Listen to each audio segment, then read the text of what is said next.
in a 19-6 win. Willie Adames, Jung-Hoo Lee, Hero and this guy. strong. Well, I could be your when you hero, salvage baby. so you don't get swept by the Rockies on a Sunday. You don't become all of a sudden a hero. They but did I get have where you're 25 hits, Joe. I mean, come on, 25. Can't argue with the results. They had almost as many combined hits and runs as our man Dave Fleming has had years on this earth. Hey, Dave Fleming. Happy birthday, Dave. Give him a happy unbirthday. Shout out Alice in Wonderland in a couple days because he joins us every single week right 50th. Here. Wait, it's 50? Yeah, he turned 50 yesterday. That's a big one. Yeah.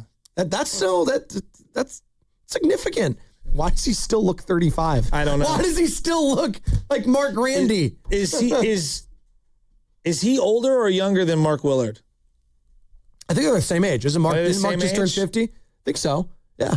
But Mark's got he's got the salt and pepper. So he's crushing. He's looking good. Dave does look young though. He's got baby face. That's what you want. I mean, I look at myself in the mirror. I'm just aging by the day after this third kid. The bags get deeper and deeper and deeper. It's bad, Joe. The salt and pepper is coming there. The hair's falling out. Our pets' heads are falling off. But I love being a dad. It's the best. It's the best. Father's Day's coming up in a couple weeks. What are you going to do? We're going to probably be in a tournament that weekend, Father's Day weekend in Petaluma. Oh, really? And Matt Williams is doing like a little tournament, so I think we're going to be up that way. Yeah. Is he really? Yeah. Let's get him on this week. Can we do that? I'm efforting. Okay, let's get Matt Williams on. Well, speaking of former Giants, did you see the FP Santangelo, Susan Slusser video that went like berserk over the internet? Boy, did I. Do you want to hear some of it? I got to get in on this. You teased it. FP Santangelo obviously does some work on the radio side for the Giants, was a former host here at the station, former player. He sat down with Susan Slusser, San Francisco Chronicle, and just doesn't really get the hate for one Buster Posey right now. I don't understand the hatred right now from Giants fans to what's going on against a guy that gave us all those thrills for all those years. I know it's a different role and a different time, but when I talk to Buster Posey, I think about the 2010 World Series ring that I have on my shelf at home, and he's a big reason why I got it. I think of all the great memories he gave me as a San Francisco Giant and the 3 World Series that he brought to the city of San Francisco, and there's nothing that can happen with him as a president of baseball operations that's going to change any of those memories for me. So when I see people lashing out, and I got to get off Twitter. It's just a horrible place right now. But when I see people lashing out at a guy just because a team has played poorly for a couple of months and all these things they're saying about him, whether it's on the radio, whether it's on social media, it just blows my mind that you can be that guy, a wonderful human being, a great person that's brought us all these unbelievable memories, and then you have a bad couple of months or maybe, a 500 year last year, and people are lashing out, man. I just don't get that. I'll never get it. He'll always be Hall of Fame catcher Buster Posey to me. That was part one. We have a part two. Can we just let me stop. Okay. FP, I got a chance. I know FP, and I got to work with him. And I don't know. Maybe he was taken out of context in terms of the overall conversation. Well, we have a part two. Like, FP, you do realize Chris Mullin is one of my favorite players of all time. I love Chris Mullin. Chris Mullin is one of my favorite players. He was a very mediocre GM, okay? Most fans can separate player from GM. They're two different jobs. John Lynch is one of the great badasses in the history of the NFL. He's Hall of Famer. There's not one person who loves football who's like, John Lynch sucked at football. No.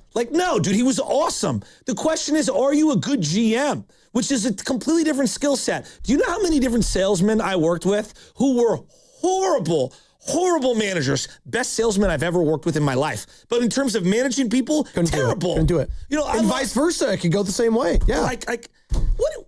FP, come on, man. Like, what are we doing here, buddy? Like, seriously. Look, I know you work for the organization. Like, that's real. You work, and I know when we have Dave Fleming on, he works for the organization, and so you're gonna say things with a slight skew. Yeah, one way. Slant toward the organization. I'm not naive. I know how things work. If you interview Greg Papa, who's the voice of the Niners, who I hope is doing well, you're going to get a friendly version of his perspective on the Niners. Like, I get that. But the great ones are able to also bad couple of months. They're the worst team in baseball. Yeah.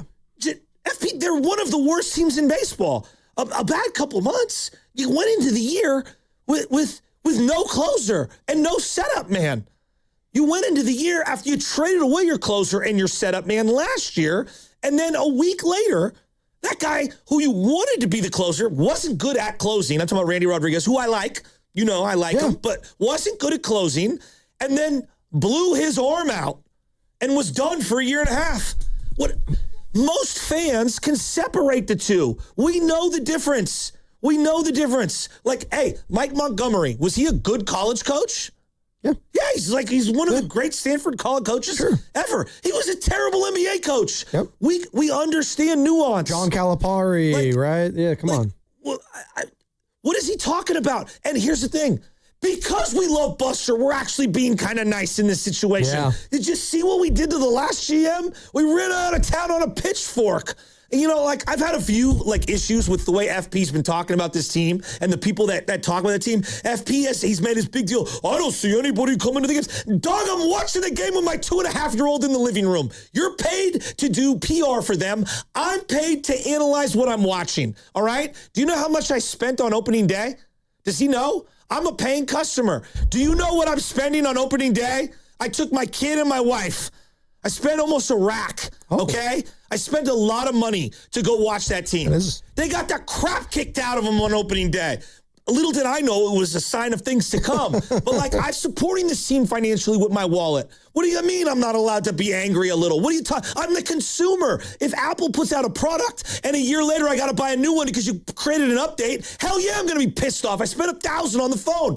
I'm spending well more than $1,000 on Giants gear. What is he talking about? I'm trying to have my son love this team. Hey, kid, let's watch St. Mary's baseball. They've given me more excitement over the weekend than the Giants did. Damn.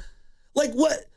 In what world are we not allowed to be a little disgruntled as Giants fans? We've had one winning season in 9 years. In what year? What?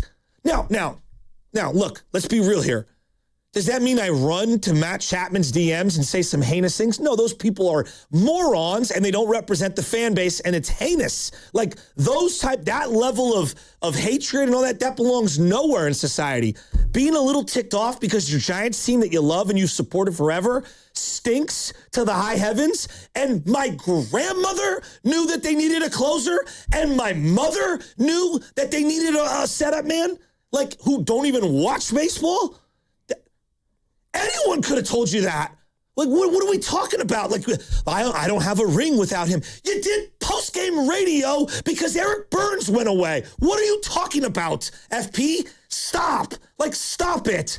Like, I'm being real. Like, the way he's been talking about fans has been a little disingenuous and, quite frankly, disrespectful. All right? I've forgotten more about Giants baseball than you know. Just because you played there for 5 seconds doesn't mean you know the team the way I do and some of us fans do who have been supporting them. Stop talking down to us. I've been saying this to everybody who's been critiquing fans. We're allowed to have opinions on our team that we love. Stop telling us what is right and what's wrong. Hey, this is filet mignon. It tastes like bologna.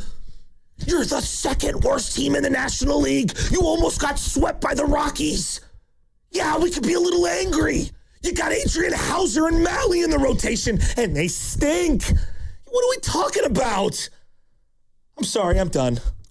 It drives me nuts. I heard that said, and I was like, dude, this guy's getting ratioed. Hey, FP, part 2 on he doesn't get the hate for Buster.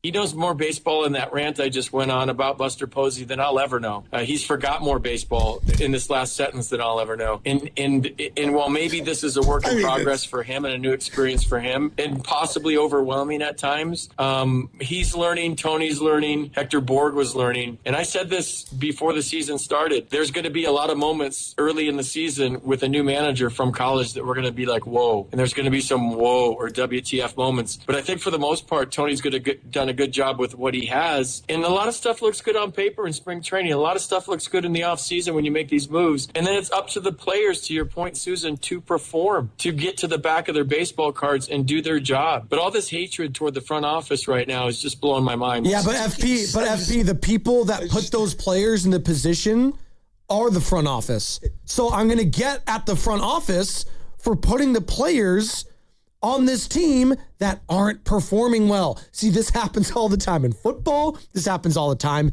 in basketball. Why do you think we're freaking out about Mike Dunleavy and John Lynch? Because we want them to bring in good players, and they haven't been able to do that. Or the players that they do bring in get hurt. Joe, I watched this during the Singletary era. Does Mike Singletary know more football than Joe Shasky? Mark Singletary? Mike Singletary. One of the greatest linebackers who ever played. Does he know more football? Of course he does. Yes. He's one of the worst coaches I've ever seen in my life. And he's forgotten more football on a Tuesday than I'll ever know in my lifetime. 10 times over. And he was one of the worst coaches I've ever seen in my life. Just because you know the sport, just because you were great, doesn't mean you're going to be great as a manager or as a position coach or as a GM or as someone who's running a baseball team. Like, this is all up for scrutiny. Buster knows in his heart of hearts he took the job. And with that comes what? Scrutiny. Yeah. If you're going to take the job, you got to take it. Joe, what my wife told me, this is what she said to me when I took the radio job. She says, well, everything's out there now. Yeah. You know what you signed up for, right? And so in this profession, I know when I put out opinions, people are going to be mad. People are going to be happy. Might get an article. If I put pictures of my family out there, people are going to make comments. And it kind of just comes and goes with the territory. When Buster Posey took the job, he knew exactly, he was keenly aware of what he signed up for. And if he didn't, that's on him.